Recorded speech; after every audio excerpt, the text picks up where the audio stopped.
विषयांवर प्रामुख्याने चर्चा झाली. पहिलं म्हणजे सर्वच पोलीस कॅम्पांमध्ये जे रिटायर्ड पोलीस ऑफिसर्स असतील, जे अजूनही राहत आहेत, त्यांना दंडनीय शुल्क जो लावलेला आहे, तो आमच्याकडे जो ₹20 पर स्क्वेअर फूट होता, तो साधारणपणे ₹150 पर स्क्वेअर फूट झालेला आहे.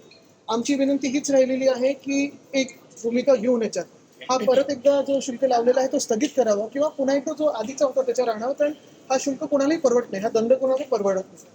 अनेक पोलीस परिवार असे आहेत जे तिथे 2 पिढ्या 3 पिढ्या महाराष्ट्राची मुंबईची सेवा केलेली आहे. साधारणपणे मुंबई पोलिसात ते कार्यरत राहिलेले आहेत आणि त्यांच्यासाठी हा दंडनीय शुल्क जो आहे तो जास्ती आहे, तो कुठे ना कुठेतरी कमी व्हावा. दुसरी मागणी हीच होती जी आधी देखील मागच्या सरकारमध्ये जे घटनाबाह्य सरकार होतं त्याच्यात आश्वासन दिलं गेलं होतं की लगेच स्थगित होईल 8 दिवसात. ते काही झालं नाही. दुसरी मागणी जी होती ती हीच होती की रिटायर्ड पोलीस जे आहेत, जे निवृत्त पोलीस परिवार आहेत, त्यांना मुंबईमध्येच घरं द्यावं. ही देखील मागच्या घटनाबाह्य सरकारमध्ये सगळ्यांना वचन दिलं होतं की 8 दिवसात आम्ही तुम्हाला घरं शोधून देऊ. तेही नवी मुंबईत दिली होती. पण आमची मागणी हीच राहील की मुंबईत ज्यांनी मुंबई पोलिसांमध्ये सेवा केलेली आहे त्यांना मुंबईमध्येच घरं कशी मिळू शकतील त्याच्यावर अभ्यास होऊन त्याच्यावर अंमलबजावणी व्हावी. आणि तिसरी गोष्ट म्हणजे आम्ही जी विनंती केली की अनेक आता जसं आपण पाहतो कुर्ल्यामध्ये असेल, नायगावमध्ये आहे, वरळीत आहे, माहीममध्ये आहे, मरोळमध्ये आहे, पोलीस इमारती ज्या आहेत काही दुरुस्तीला आलेल्या आहेत, काही आपण पाहतो नवीन बांधण्याचा आता प्रस्ताव आमच्या सरकारमध्ये होते. 600 कोटी आमच्या काळातल्या अर्थसंकल्पात आम्ही तरतूद केली होती. ते पुन्हा एकदा रिवाईव्ह करून प्रस्ताव तिथे नवीन पोलीस इमारती हो, जेणेकरून इन सर्व्हिस जे आपले पोलीस अधिकारी आहेत त्यांना सर्व्हिस क्वार्टर्स ना मुंबईभरात नवीन मिळू शकतील. ही झाली आमची पोलीस खात्याबद्दलची मागणी, गृह खात्याबद्दलची मागणी. दुसरी मागणी ही होती आणि विनंती ही होती की आत्ताच सरकारच्या काळी आपल्याला आठवत असेल का हायकोर्ट सुप्रीम कोर्टच्या ऑर्डरच्या अनुषंगाने आम्ही सर्वांसाठी पाणी ही योजना आणली होती. सर्वांसाठी पाणी म्हणजे कुठची गृहनिर्माण संस्था असतील, झोपडपट्टी असतील, या सगळ्या ज्या काही आपले हाऊसिंग सोसायटीज असतील त्यांचं लिगल स्टेटस न पाहता त्यांना पाणी देणं हा त्यांचा अधिकार आहे, हक्क आहे पाणी मिळणं आणि सरकारचं कर्तव्य. ही पॉलिसी आम्ही आणली होती पण मागच्या घटनाबाह्य सरकारने ती स्थगित केली होती. सरकार बदललेलं आहे, कुठे ना कुठेतरी आम्हाला आश्वासन हे पण मिळत की जेव्हा सरकार बदललेलं आहे नवीन सरकारमध्ये विरोधी पक्ष आणि सत्ताधारी पक्ष जनहिताची जी कामं असतील ती एकत्र येऊन करू शकतात. आणि म्हणून इथे चांगल्या मनाने मोकळ्या मनाने आम्ही इथे आलो, मुख्यमंत्री महोदयांची भेट घेतली आणि सर्वांसाठी पाणी ही योजना मुंबईमध्ये लगेच लागू करावी आणि ती जी स्थगिती दिली ती उठवावी ही आमची सर्वांची मागणी होती. त्याचसोबत जी मागणी आम्ही हाऊसमध्ये केली होती, जे collector land to freehold land त्याच्यासाठी कन्व्हर्जनचा जो प्रीमियम आहे तो कमी करण्यासाठी ते देखील आम्ही एक चौकशी केली की नक्की ते कधी होणार आहे. आम्हाला सांगितलं गेलं लवकरात लवकर तो GR आता निघेल. टोरेसचं जे घोटाळा झाला त्याच्याबद्दल देखील चर्चा झाली की याच्यावर लवकरात लवकर पुढची कारवाई काय असेल हे आम्ही विनंती केली. आणि शेवटचं पण सगळ्यात महत्वाचं ह्या मुंबईसाठी म्हणजे जो आपल्या मुंबईतला गिरणी कामगार आहे त्यांच्या घरांसाठी आधी पण आश्वासनं मिळाली होती की बैठक मिळणार. ती आज आम्ही सगळे जे आमच्या सोबत होते त्यांनी विनंती केलेली की लवकरात लवकर बैठक मिळावी, जे आज मुख्यमंत्री महोदयांनी सांगितलं की त्यांच्या डायव्होर्सच्या दौऱ्यानंतर ती बैठक आम्हाला मिळणार. मला वाटतं आत्ताचं महत्वाचं म्हणजे आजचे आमचे 2 विषय जे आहेत, गृह खात्यात पोलीस पत्नी ज्या अनेक वर्ष मागणी करत आहेत की दंडशुल्क कमी करावं, त्याच्यावर मुख्यमंत्री महोदयांकडून आम्हाला तेवढी एक भूमिका अपेक्षित आहे. तसंच जे रिटायर्ड पोलीस आहेत त्यांना मुंबईत घरं मिळतील ही देखील आम्हाला मुख्यमंत्र्यांचा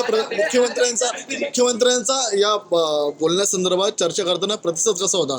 एक म्हणजे सर्वांसाठी पाणी ही योजना जी मागच्या घटनाबाह्य मुख्यमंत्र्यांनी जी स्थगित केली होती त्याच्यावर स्थगिती उठवण्याचा जो प्रस्ताव होता ते एकदम सकारात्मक होते. दुसरं म्हणजे पोलीस पत्न्यांचा जो विषय आहे त्याच्यात त्यांनी सांगितलं की कमिटी बसलेली आहे, चर्चा आधी झाली होती पण आमची विनंती ही राहील की जरा थोडी अजून ह्याला वेग मिळावा.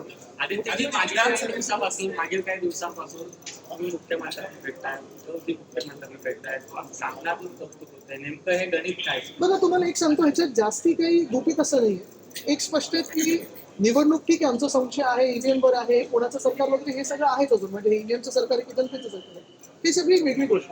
पण दुसरी गोष्ट म्हणजे आता तरी आत्ताच्या घडीला राज्याचे मुख्यमंत्री हे देवेंद्र फडणवीस जी आहेत आणि जर आम्ही विरोधी पक्ष म्हणून काही महत्वाचे विषय मांडत असतो त्यांच्यासमोर तर काहीच चुकीचं नाहीये.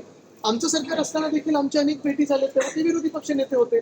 आम्ही त्यांच्यासोबत असताना देखील आमच्या अनेक भेटी झाल्या. तर ही जी भेटीगाठी आहे जनतेच्या कामासाठी असतील, जनहितासाठी असतील, जर एकत्र मिळून आम्ही चांगलं काही करू शकत असू, एकत्र मिळून म्हणजे लगेच तुम्ही आता परत माझं म्हणणं एवढंच आहे की विरोधी पक्ष आणि सत्ताधारी पक्ष म्हणून तर वाईट काय. जसं मध्ये मी पत्र लिहिलं होतं की मुंबईत आणि सर्वच शहरांमध्ये आपण पाहतोय आता राजकीय होर्डिंग बघून बळबळायला लागलं.